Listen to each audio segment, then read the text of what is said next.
the power to deepen the relationship with yourself. You hold the power to do that. You hold the power to deepen your relationship with those around you, those that you care about, maybe those that you want to get to know. So how do you do that? How do you deepen relationships? How do you recognize that you have the power to deepen relationships? Well, it's definitely through vulnerability. And I am currently leading an online journaling class with Kelsey O'Neill. And I was up this week for the chapter. We write new chapters each week for the community, and we do videos, and we talk about different subjects for the community to write about and meditate on and kind of examine and explore each week. And this week was vulnerability. Kelsey was like, you need to be the one that discusses vulnerability. So I'm like, all right, I'll do it. So, and it's perfect actually, because this week is offering so many invitations for vulnerability. And apparently the full moon is part of that pull. But what is being vulnerable? Well, right now, just even doing this video is vulnerable. I don't have anything written down.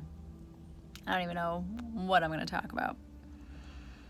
So being vulnerable is sharing what you're thinking and feeling without a story attached to it, right? So it's kind of direct communication, and there's no script. You can maybe think about what you're going to say, but you don't want to think too hard, trying to pull from somewhere to find the right words, because there's no such thing as the right words. So you're just sharing a part of yourself, or all of you, all of yourself, all.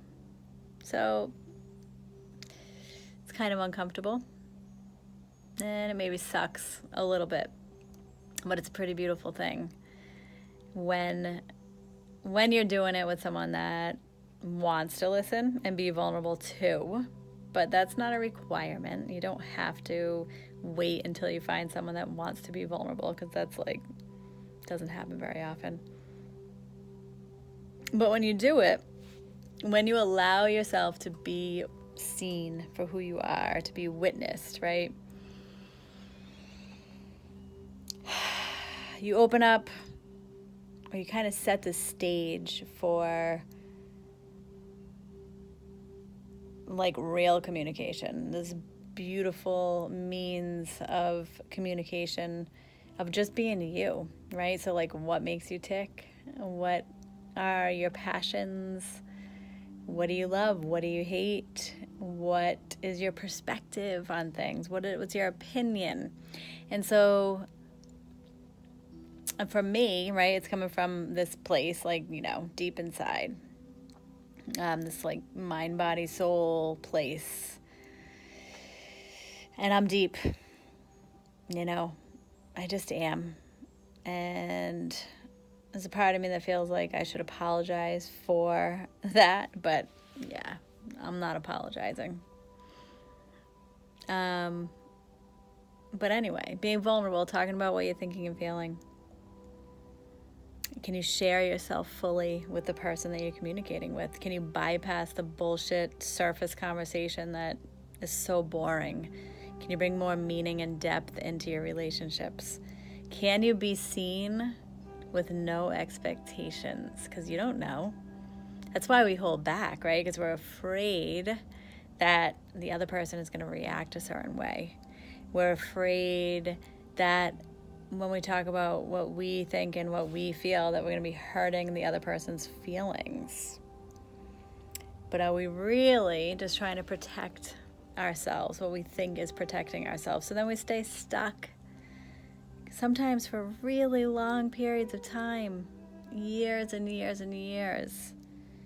But if we had just said what we were thinking and feeling, we could break through some serious barriers and boundaries and open up the floor for deeper communication and deeper relationships and, truth.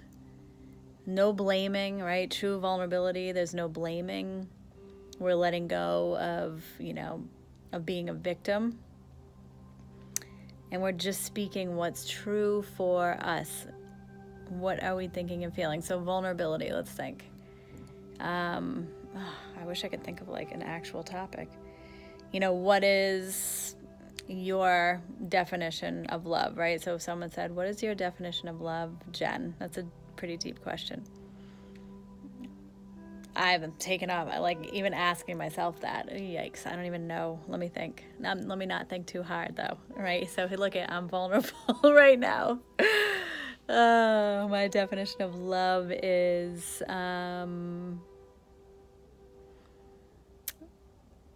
listening, being heard and listening, that curiosity of wanting to get to know another person,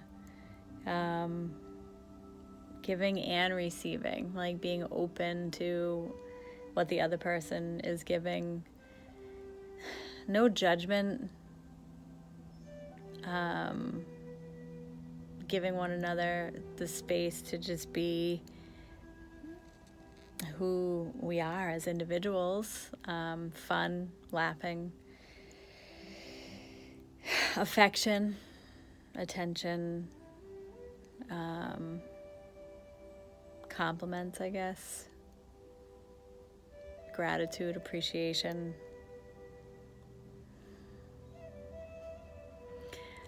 So that's interesting. Now, love is not like love, we've heard that love is a verb. It really is a verb. And so love is made up of a lot of different qualities. That's interesting.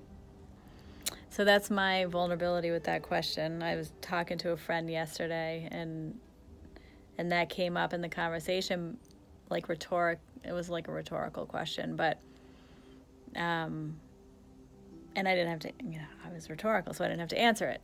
So that was kind of interesting coming back to it and realizing what my definition was. But I think it's kind of cool for this situation that you got to see me be vulnerable for a second. Like I actually got a little embarrassed and shy because I didn't have an answer. And it's kind of like an interesting subject to talk about. But I guess it doesn't have to relate to like romantic relationships, right? It could be friendships, and it could be parent-child relationships, and like every kind of relationship, really. Love is involved. It should be. So I guess I didn't talk about my story or anything, right? Like how I've been hurt and why I can't love or why I don't know what it means. I just kind of like dug in and figured out what it means. And you can do that about so many every single topic, every single subject actually. And then explore with the person that you're talking to or alone, right? Explore the topic, see what's happening in your mind, body, and spirit, and explore it. Wow. That was interesting. Anyway, I guess just be vulnerable. Allow yourself to be seen and speak your truth of who you are and deepen the conversation. Don't be afraid to deepen the conversation, really. So, anyway, namaste.